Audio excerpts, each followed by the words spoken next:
midst of the financial turmoil caused by COVID-19, the invasion of Ukraine, and international tensions, Germany's banking system is struggling to keep pace. In a bid for recovery, German authorities have implemented a series of tax initiatives aimed at lowering costs, accelerating digital transformation, and enhancing overall performance.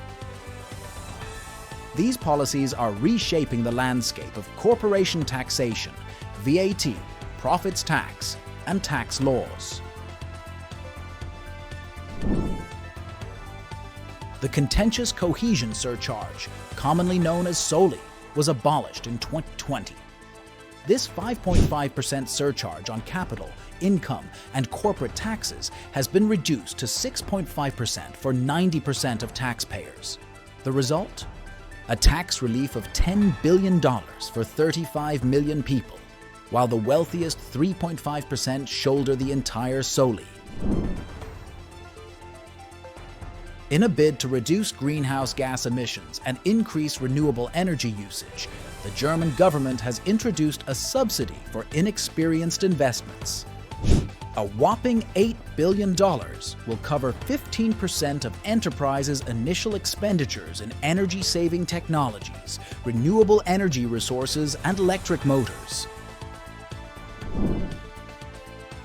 The notoriously complex German tax code has been simplified, closing off loopholes. Measures include eliminating the exemption for electric cars, reducing deductions for domestic employment, and tightening regulations on foreign income and capital gains. Critics argue, however, these changes are overdue and may have a limited impact on the economy.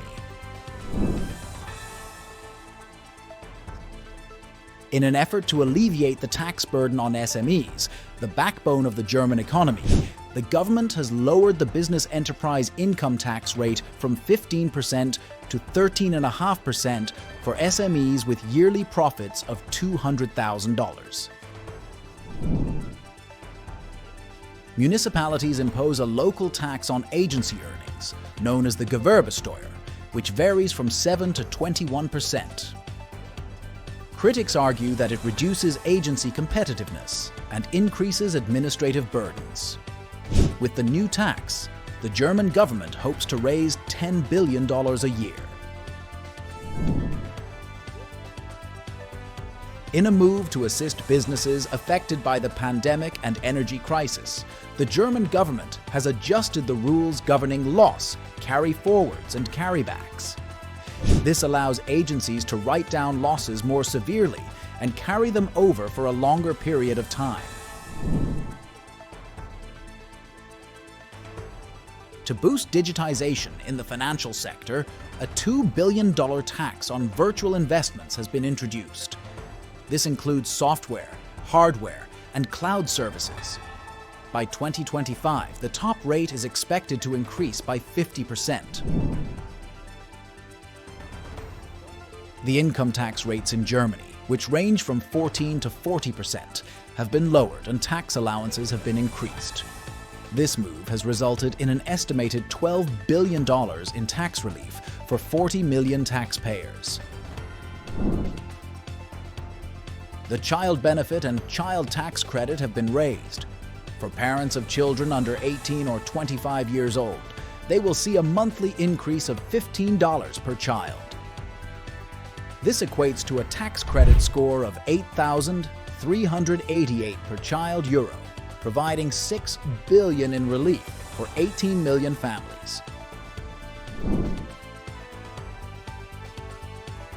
A tax on goods and services at different phases of production and distribution is known as the value-added tax, or VAT. It is 19% in Germany, including discounts on food, literature, public transport, and a few other items and services. In order to better represent social and environmental concerns, the US government has modified VAT prices and exemptions. Staying informed about changes in tax legislation is crucial. It's a complex landscape, but one that holds significant implications for economies and individuals alike. So keep an eye on these evolving policies. And remember, Knowledge is power. All right, that concludes today's journey. I hope this video have been really helpful. Don't forget to hit the like, subscribe, and bell button to get notified about our latest informative video.